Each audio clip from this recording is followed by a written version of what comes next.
The United States could come close to achieving energy independence in the next 3 decades, but at what cost? You're watching Inside Story Americas from Washington.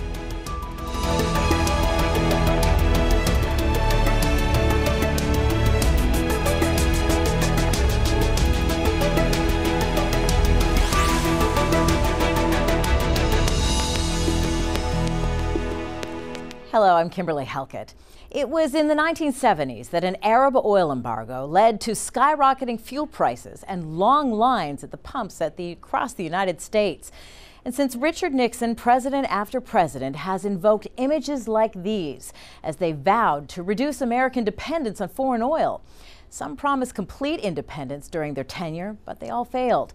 But in a recent report, the International Energy Agency said that the U.S. could finally achieve energy independence in the next few decades. It also said that it would overtake the world's largest oil producer, Saudi Arabia, by around the year 2020. Well, this is partly due to the recent boom in the production of natural gas, which is extracted by a method known as hydraulic fracturing or fracking. Critics of this technique say it's destructive to the environment and to the health of those who live near where it's taking place. In fact, the International Energy Watchdog warned that governments must address concerns surrounding the impact of natural gas extraction by establishing a robust regulatory framework.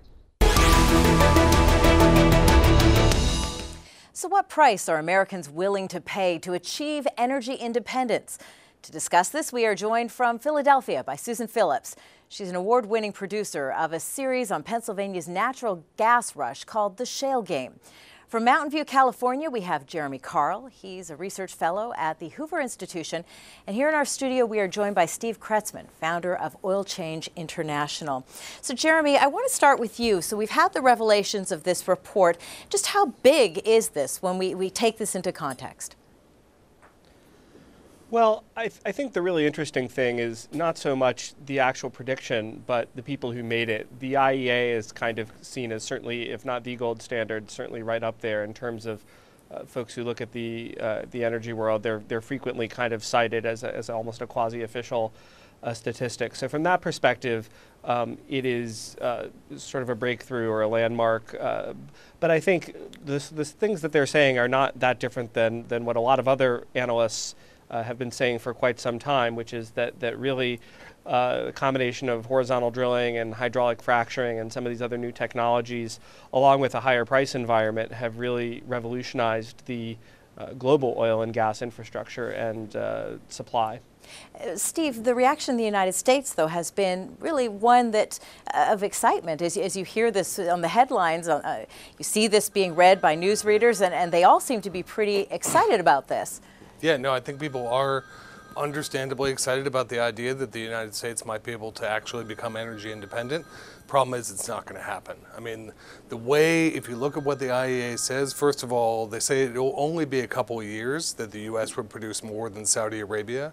Second of all, and more importantly, in that same report, the IEA talks about how 2/3 of the fossil fuel reserves that are proven in the world today need to be left in the ground if we're going to avoid the worst impacts of climate change. And so that means the idea of drilling as much as we can, drill baby drill, is just not going to happen anytime soon. But at the same time, that has really been a goal, sort of energy independence. It's been a goal for a number of American presidents for decades. I mean, here now are how presidents since Richard Nixon have approached U.S. energy issues. We will break the back of the energy crisis. We will lay the foundation for our future capacity to meet America's energy needs from America's own resources. We must end vulnerability to economic disruption by foreign suppliers by 1985. And our nation's economic and political independence is becoming increasingly vulnerable. We seek to fully deregulate natural gas, to bring on new supplies and bring us closer to energy independence. And in some cases, the gulfs and oceans off our shores hold the promise of oil and gas reserves which can make our nation more secure and less dependent on foreign oil. This dependence leaves us more vulnerable to hostile regimes and to terrorists. We need a long-term energy strategy to to maximize conservation and maximize the development of alternative sources of energy, and also maximize domestic sources of energy. We've got to start looking at how we use less oil and use other energy sources that we can renew and that we can control, so we are not subject to the whims of what's happening in other countries. Steve, I think when you see that, it really underscores the fact it's been a goal for such a long time. I think that's why there is excitement being generated about this report, the prospect that this might actually be a possibility. I mean, the fact that the U.S. could become now a net exporter, I mean, how might this change the relationship with the Middle East? Well, I mean, I think for sure it's a possibility the U.S. could export a lot more, that we are finding a lot more oil in the United States today. The question is, at what cost do we do that, right? And so on one hand, people talk about energy independence, but oil is a global market. And so there's no way, even if the U.S. did produce all the oil that we used, we would still be vulnerable to price shocks that are happening in the Mideast or anywhere else around the world. And secondarily, again, climate change is a game changer. Right? I mean, we really have to face the fact that we cannot burn all the fossil fuels that we can find in the ground. It's not going to be a situation of peak oil. We now know that peak oil is pretty much a thing of the past. It's not going to really happen the way that people may have thought it might have. But climate change places real ecological limits on how much oil and gas and coal we can burn and not suffer the worst consequences. Susan Phillips, I want to bring you into this discussion. I mean, how much is this a result of sort of a shift in global demand and sort of the types of products that are being demanded? Well, I'm not sure I can talk so much about global demand. What I can talk about is what's happened here on the ground in Pennsylvania, because this is what the International Energy Agency was talking about, which is drilling for shale oil, or what a lot of people call tight oil, or drilling for natural gas in shale formations, such as the Marcellus Shale Formation in Pennsylvania. Right, and isn't that a fact that there's been sort of an increased demand for that type of product in natural gas? Well, I think there was always a demand for it. The problem is what's happened recently, and for a lot of people this is not such a problem, but for the producers and drillers it is that because they have drilled so much that the cost of natural gas has gone down. So say 4 years ago when I started reporting on this, there was a big boom in or natural gas drilling in Pennsylvania, and the last, say, 6 months or so, we've seen some of that drop off because the price of natural gas has dropped so much. It was almost like they were a victim of their own success.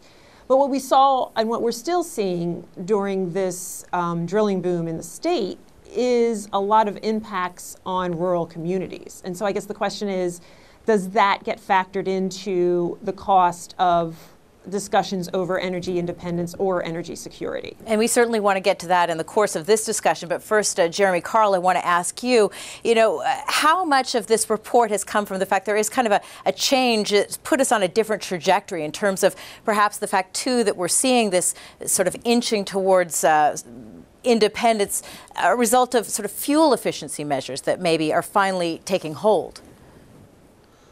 Well, there's some component of that. I mean, certainly we've got more efficient, and I think when you saw the oil price get up close to 140 plus a barrel in the peak of the kind of price spike, you saw a lot of people trade in for more efficient cars. We've seen a lot more other ways in which particularly people who were highly affected by price began to moderate their demand, and so we've certainly seen some of that.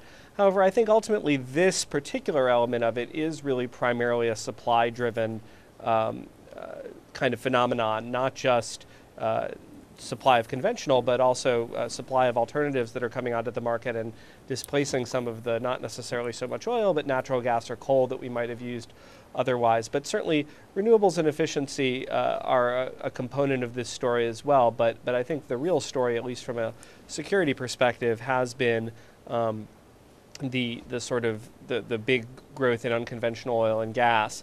And there and it certainly has like many dimensions. In fact, I want to talk about some of those numbers when we look at sort of global energy efficiency. I mean, in its report, the International Energy Agency warned the world is still failing to put in place a more sustainable path despite some of the measures that have been put in place. Now, for instance, China says it will cut 16% of its energy consumption by 2015. The U.S. recently adopted measures that would require automakers to nearly double the average fuel economy standards for new cars and trucks by 2025. And the European Union has agreed to cut its energy consumption by 20% by the year 2020. And Japan is aiming to cut its electricity consumption by 10% in the next 20 years. But again, the report said these measures are not enough to improve global energy efficiency. It warned the goal world leaders committed to 3 years ago in Copenhagen, that is to limit global warming to 2 degrees Celsius, will be nearly impossible unless governments do more to limit carbon emissions. Is the world still really behind when it comes to global energy efficiency? I mean, you look at those numbers, what do they tell you? They tell us that we have to do more, right? I mean, we definitely have to do more, and both on the consumption side, on the side of efficiency and using less and using what we have more efficiently, and that can definitely be done in the United States. And we have to, unfortunately, keep a lot of this oil and coal and gas in the ground. We're not going to be able to burn it as so much of the industry is set up to do today, and that's that's sort of a structural problem. You have the industry that's what they do. They drill for oil, coal, and gas, and someone's going to have to step in on the regulatory side and say we can't actually do this if we expect to meet climate limits. So. Well, we may decide to do that, or we may not. But I continue to be very skeptical that you're really. I mean, it's a tricky problem. I'm very skeptical as somebody who's spent a lot of time both in China and living in India, and knows those energy systems quite well, and that's where a lot of the growth comes. I'm skeptical they're really going to do much of anything about this problem to the extent that it is a serious problem. And that's not to say that we shouldn't or that they shouldn't, but I think we need to be realistic. I think the previous speaker has also kind of discounted the whole notion of carbon sequestration technologies. Well, does the U.S. though need to be kind of a leader in this issue? I mean, is the world looking to the United States? So I certainly think we can be a leader. I think the Europeans have led in a lot of hot air, literally speaking. I mean, there's been a lot of kind of bloviation. There's been a lot of very cheap talk. I personally am of view that while climate is a potentially serious issue, that the international process around this, the Kyoto-Copenhagen process, has been kind of worse than useless and has been largely a distraction from kind of dealing with some of these issues, which ultimately have to be dealt with by national sovereign states. And I think that ultimately, unless we get real, if it's all just about PR, we're not likely to do anything particularly significant on the climate problem. So I just offer that as a word of caution. I think that, it's going to be very hard for Susan, I want to bring you in here because we really were talking about some of those energy uses, and I'm just wondering how much technology and sort of shifts in technology, specifically when it comes to fracking and processes like that, have manipulated or changed these numbers and these trends. Well, I think they've changed them a lot. I think that geologists and the oil and gas industry has always known about these deposits of shale gas and tight oil. But it's only been within the last 5 years or so that they've really been able to use the technology of slick water hydraulic fracturing to get at these resources. But doesn't that open up all kinds of sort of environmental concerns at the same time when you talk about that process of water being used to extract? As we sort of are trying to look at options that with the concern of the environment in mind, isn't that also opening up a whole new pocket of concerns? Sure, a lot of people are concerned about it. And I guess the question is, how do you balance the two? I mean, there's this, in Pennsylvania right now, there's this big debate going on between economic development and environmental preservation. And a lot of people will say that that's a false dichotomy, and maybe it is, but that's what's happening right now. Well, talk to me a little bit about the environmental concerns. I mean, what are the concerns? Sure. I think there are several. I mean, like you mentioned before, the water. So there's the quantity of water that it takes to frack these wells. There's what happens to the water after it comes back up out of the well, because they contain a number of toxic chemicals and metals. So there's a question about how to treat that water and what to do with it. And the gas industry has made a lot of progress within the last year or so on taking that water and recycling it. And so that it still creates some waste that needs to be disposed of, but not as much as they had been creating 5 years ago. So if these aren't addressed, these issues, could that sort of stop the industry in its tracks? I'm sorry, I didn't hear the first part of the question. Yeah, if these concerns are not addressed, could that stop the industry in its tracks? Well, that's what's happened in New York State, right? I mean, at the moment we have a moratorium on fracking while New York State evaluates the environmental impacts. I mean, the industry very much wanted the green light, and Governor Cuomo said, no, not now. We're going to study this for a while and get back to you. And so that's exactly the kind of thing. And it's interesting when you talk about studying the issue, because that's exactly what President Obama said today when he was talking about sort of some of the concerns about global climate change. You know, when he had his sort of victory address, he talked about the sort of destructive power of a warming planet. Yeah. But then listen to what he had to say when he was talking to reporters about what he was going to do about it. What I'm going to be doing over the next several weeks, next several months, is having a conversation, a wide-ranging conversation with scientists, engineers, and elected officials to find out what more can we do to make short-term progress in reducing carbons. Steve, when you hear that, conversations. This is a real tension, and it's a really hard issue for the president and for everybody that's been working on it for a long time. On the one hand, the president clearly has a commitment to doing something about climate change. You know, he saw from Superstorm Sandy the kind of impacts that we can all expect in a warmer world. On the other hand, he's committed to energy independence and all of the above energy strategy. The fact of the matter is, he's not going to be able to have that both ways. It's like saying that you want to conduct a war on cancer, but then promoting cheap cigarettes for kids. You can't have both of those things at the same time. We're going to have to reevaluate our energy strategy in light of the latest climate science, and I'm confident that the president will come to that conclusion. Jeremy, what's your thought on that? Well, you know, I have to say I've been particularly disappointed in the environmental community on this. I was actually talking to a leading member of a very prominent environmental group, well known by everybody, but I'll keep them nameless for the time being. And he kind of was saying that his colleagues in the environmental community are sort of two minds on hydraulic fracturing. One is sort of the yes but no, and the other one is the no but no. And there's really not a lot of kind of people who are really willing to do what I think is sensible, which is how can you put a reasonable regulatory regime around hydraulic fracturing to make sure that it's done in an environmentally responsible fashion and say yes. And for those who are saying that it's really climate, I mean, I think that's an open discussion, but if we're going to say that climate is really critical, well, right now, the reason why the U.S. electricity sector has hit a 20-year low in CO2 emissions is because natural gas is being substituted in for coal. So if it's really climate that we care about, you know, we've got to move toward hydraulic fracturing as a major. But, you know, if you actually did the full life cycle emissions on that natural gas, if you looked at the fugitive methane emissions that are coming out of the new fracked wells, that's entirely possible. There's a bunch of junk science about this. My Stanford colleague Mark Susan has seen it firsthand. Perhaps maybe she has a story she'd like to share with us. You know, you've seen the impact on the rural communities. I mean, you know, where do they stand in this argument and in this debate?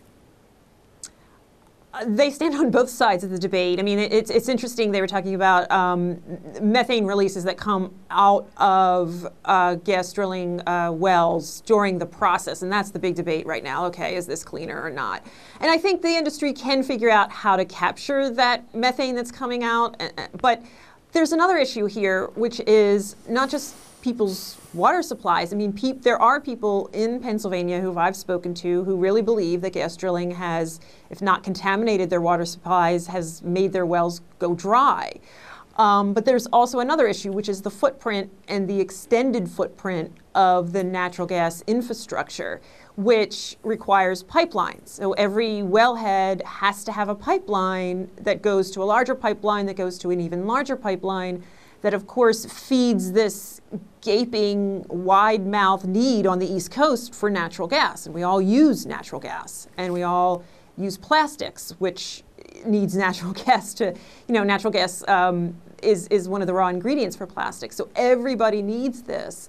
The question is, what do we do for those folks who are living in places like rural Pennsylvania who have been really hurt by this process? And of course, not all of them have been hurt. There's a lot of people who support the industry because it's brought jobs to their communities. But I've talked to a lot of people who can't drink their water anymore, or don't trust, even if they can, they don't trust it. But I think you've really hit on the key point, which is they don't trust it.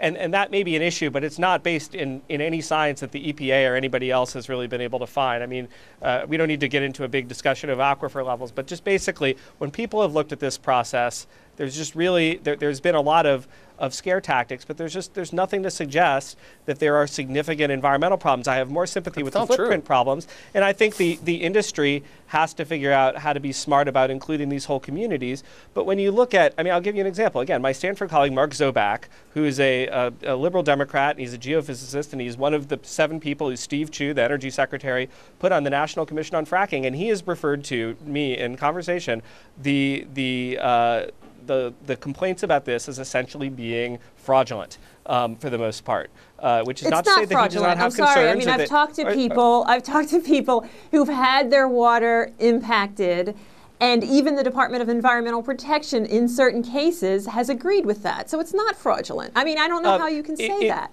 I mean, if you want to say, I mean, there's never been fracking linked to it, but people, even before a well was fracked, well, thank you. That's all I need to say. There's been no, fracking has not been linked to it. Well, Steve, so maybe I'll get you to jump in here, because we have to talk about energy independence. I just want to try and move the discussion a little bit further along. I mean, why has there not been more of a focus on sort of energy independence and sort of looking at these alternatives that would allow the United States to get there? Why hasn't that happened? So I'll come right to that. I just want to say that the argument that our friend from the industry is giving is like saying, oh, this person smoked for their whole life. Excuse me, I have no affiliation with the industry cancer, whatsoever. But you can't link it to those cigarettes, and that's exactly the same kind of thing that the industry is arguing. So energy independence. How can we get typical of the dishonest line of argument that you often get from advocates? I have absolutely no connection or funding directly or indirectly from industry. I'm just saying what I believe to be the best science. Talking to people on President Obama's own commission on fracking.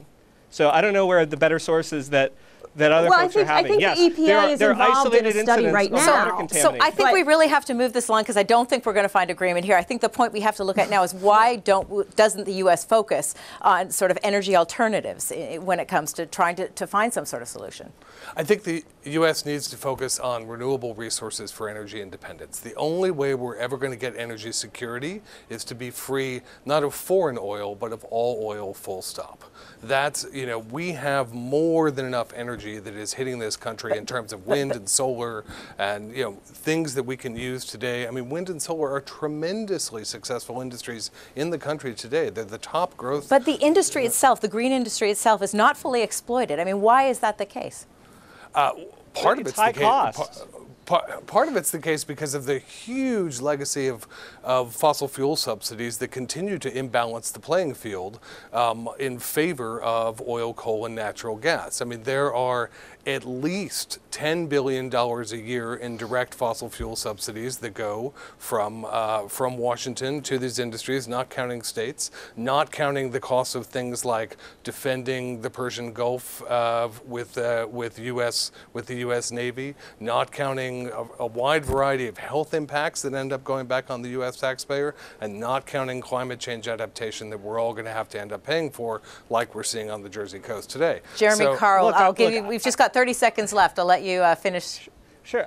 I mean, it's just not serious analysis. He's raised some serious points, but he's not doing serious analysis. I mean, it's absolutely true. I'm very pro-renewables. I'm delighted we're doing more renewables. I hope we do them in a more intelligent way. We have not solved baseload power problems, i.e. they're not always on. The subsidies for renewables on a kilowatt hours generated basis are much higher than fossil fuels.